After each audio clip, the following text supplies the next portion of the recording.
அன்பின் நிறைவை அகிலம் பெறவே இயேசு மனிதரானார். பாவிகள் நாமும் வாழ்வை பெறவே தானே உணவானார்.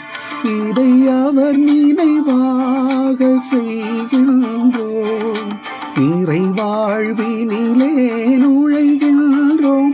இதை அவர் நினைவாக செய்கின்றோம். நிறைவாழ்வினிலே நுழைகின்றோம்.